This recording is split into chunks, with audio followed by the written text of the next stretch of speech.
Hey, good morning, everybody, and welcome back to my second episode in the Rebuilding Rural America series. And, we're going to be talking about breaking the stranglehold, politics, power, and the price of representation here in the United States. I'm going to start off with something a little controversial, and I want to just throw that out there. And that's for those who are saying that we are a constitutional republic and not a democracy, I want you to just stop for a moment and think about something. I want you to think about this for just a second. The People's Republic of China, which is Communist China, for those of you who don't know the difference, is also technically a constitutional republic. So if they're a constitutional republic and we're a constitutional republic, are we the same? Of course not. And what makes that difference? Well, the defining difference is that we are a representational democracy. We elect our leaders directly. Article 1 of the Constitution doesn't start with the presidency or the Supreme Court or courts in general. It starts with the House of Representatives, the People's House. Why is it called the People's House? Is because from even day one of the Constitution, the people elected the representatives directly. The Senate was originally done differently, but it is now elected directly by the people. Yes, the president still goes through the Electoral College. That's a whole different issue. Not getting into that at the moment. But to say that we're just a republic is like saying a beagle is a canine. True, but incomplete. And the kind of canine makes the difference. So our system is rigged. Let's be honest.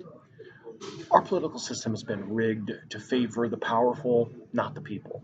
Gerrymandering has become a polite term for what it really is, political engineering. It's politicians choosing their voters, not voters choosing their politicians. And it's not just politics, it's our society. It's the same disease that infects all industries and definitely agriculture. A handful of corporations now decide what we grow, how we grow, and who profits from it. Farmers used to shape the food system. Now, the food system shapes the farmers. Our farm bill that once was to be uh, meant as a support line for rural America have become corporate wish lists.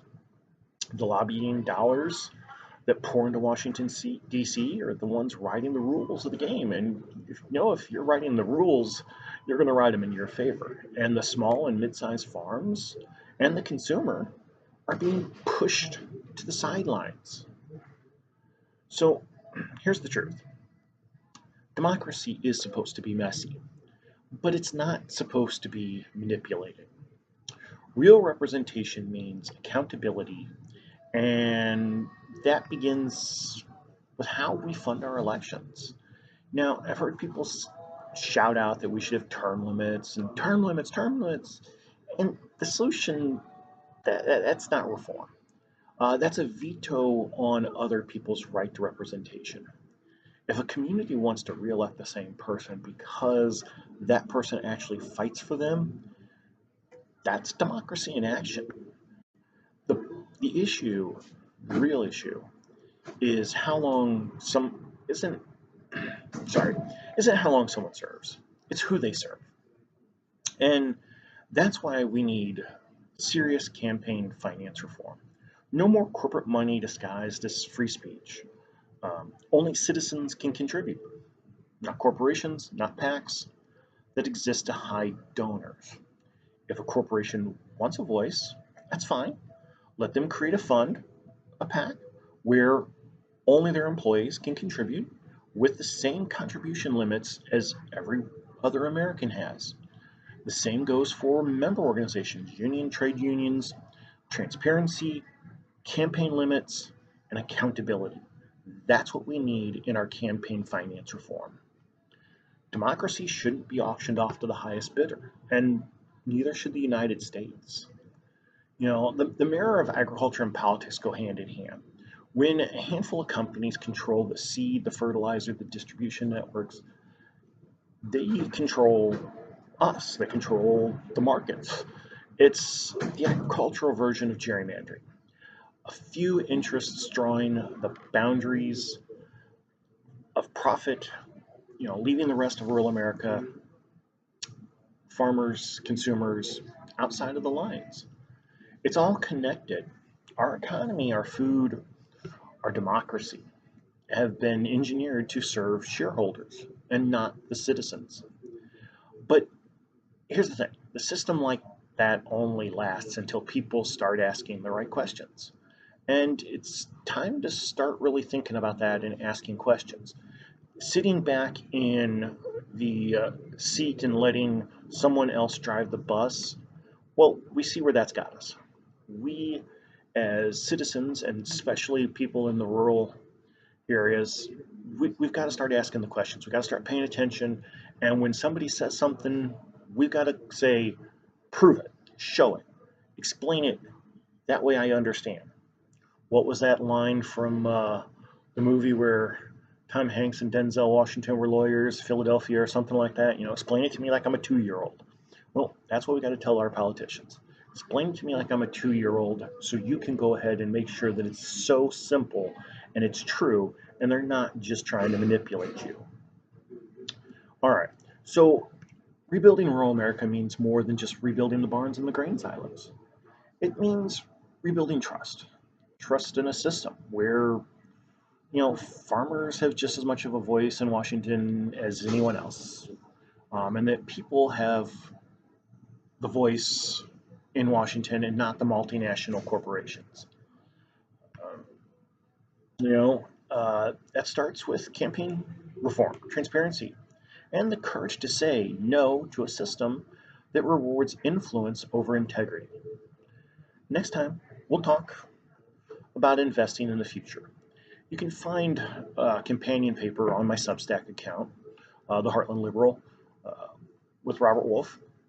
Uh, we need to start investing in the future, not with another subsidy or a bailout, but with a real vision.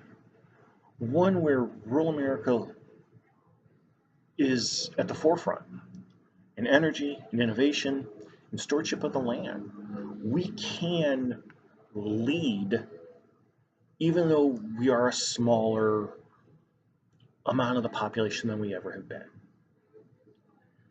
But that means we've actually got to lead. We can't be led by people who are manipulating the facts.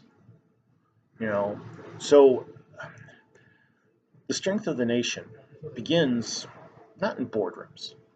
It begins in the fields and the homes of our American citizens. All right. Well, I apologize. I've had a bit of a cold, mornings when it's cold out here in the fall, my sinuses start to run. So I apologize for that. But, I'm Robert Wolf, and this has been Stirring the Pot Politics Without Fear. This is segment number 2 of the Rural Rebuilding America. And, remember, democracy, it's not a spectator sport. You can't just sit back. And neither is a better country. So to build a better country, we've got to get involved. And that means speaking up. That means calling out people who are telling you something that doesn't make sense. Or even if you think it makes sense, saying, hey, sounds good, but where's your proof? Where's your evidence? Show me the facts. Um, so until next time, uh, stay smart, stay stubborn, and stay savvy. Thanks. You'll have a wonderful day, wonderful week. Thanks.